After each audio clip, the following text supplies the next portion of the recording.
आज हम लोग मुजफ्फरपुर बिहार में हैं और बिहार से हमारे संस्थान का बड़ा पुराना नाता रहा है। 2001 में संस्थान की हमारी स्थापना हुई और तब से लेकर के आज तक बिहार के स्टूडेंट्स, बिहार की फैकल्टी हमारे साथ जुड़ी हुई हैं।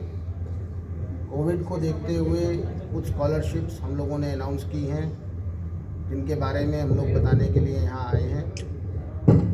पिछले साल में लगभग 10 करोड़ रुपए की स्कॉलरशिप्स संस्थान के द्वारा दी गई थी। इस साल में उसकी राशि को बढ़ाकर संस्थान ने 12 करोड़ कर दिया है, जिसमें अलग अलग लोगों के लिए अलग अलग स्कॉलरशिप्स हैं। आप लोगों का कोई प्रश्न है तो पूछिए। सर, विशेष तौर पे सर ये जानना चाहेंगे, जैसे जो कोविड में जो बच्चे अपने आश्रितों को जो खो चुके हैं, उनके लिए सर क्या मापदंड बनाई गई है, उनके लिए क्या टर्म्स एंड नॉर्म्स बनाए गए हैं सर? देखिए, कोविड में पढ़ाई करते हुए किसी भी स्टूडेंट के अभिभावक चले गए या उनके घर में जो अर्निंग मेंबर था वो किसी भी कारण से चला गया, तो उसकी आगे की ट्यूशन फीस हम लोगों ने माफ़ कर दी।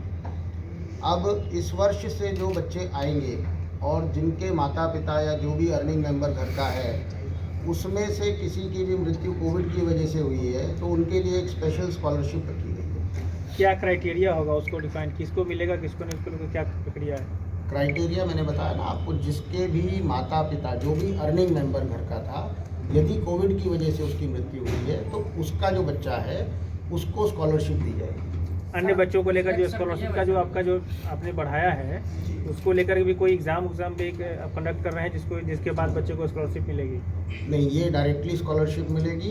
एग्ज़ाम जितने भी कंपटीशन होते हैं, जेई मेंस के हैं या जो भी कैट मैट जितने भी हमारे एग्ज़ाम होते हैं, नेशनल एंट्रेंस एग्ज़ाम जिसको हम लोग बोलते हैं, उसमें जो मेरिट पे लोग बच्चे आते हैं, छात्र छात्राएँ, उनके लिए स्कॉलरशिप है। उसके अलावा माननीय प्रधानमंत्री जी की बेटी बचाओ बेटी पढ़ाओ की जो स्कीम है, उसमें हमने अपनी बेटियों के लिए एक स्कॉलरशिप रखी हुई है। स्पोर्ट्स कोटा का एक हमने रखा है। कोई भी बच्चा 12th क्लास पास करते हुए यदि नेशनल खेला है या स्टेट लेवल पर खेला है, उनके लिए स्कॉलरशिप है। जैसा बिहार के अंदर हमारे बहुत सारे भाई देश की सीमाओं पे रक्षा कर रहे हैं देश की, उनके परिवारों के लिए भी हमने स्कॉलरशिप रखी है। सर, आमतौर पे देखा जाता है कि उन अभिभावकों को थोड़ा परेशानी होती है प्लेसमेंट के बारे में, जब उनके बच्चे बाहर जाते हैं, तो सर प्लेसमेंट की कितनी गारंटी होगी और उन अभिभावकों को क्या संदेश देना देखिए, चाहिए? मैं आपको बताना चाहूँगा कि हमारे यहाँ पर एडमिशन के समय ही बच्चे की इवैल्यूएट करके हम लोग बता देते हैं कि आपकी प्लेसमेंट कितने रुपए की हो सकती है और किन किन कंपनियों में हो सकती है। सभी कोर्सेज़ में जो भी बच्चा हमारे यहाँ आता है, हमारे यहाँ पर काउंसलर्स हैं जो उनको इवैल्यूएट करके उनको बता देते हैं कि आज आप 60% पास कर रहे हैं। 4 साल में, 3 साल में, 2 साल में जो भी हमारे कोर्स की सीमा है, उसमें हम लोग उसको बताते हैं कि इतने साल में आप इस लायक हो जाएंगे कि ये 10 कंपनी है, ये 5 कंपनी है और इनका ये पैकेज है। तो प्लेसमेंट की जहाँ तक बात है, वो फर्स्ट डे एडमिशन के समय पे ही गारंटेड है। बिहार में मुजफ्फरपुर से जो बच्चे आपके इंस्टीट्यूशन में जाना चाहते हैं, क्या प्रक्रिया होगी? यहाँ कोई लोकल स्तर पर आपके कोई ऑफिस है? लोकल स्तर पर हम लोगों के लोग रहते हैं एडमिशन सेल के, जो लोग उनसे संपर्क कर सकते हैं।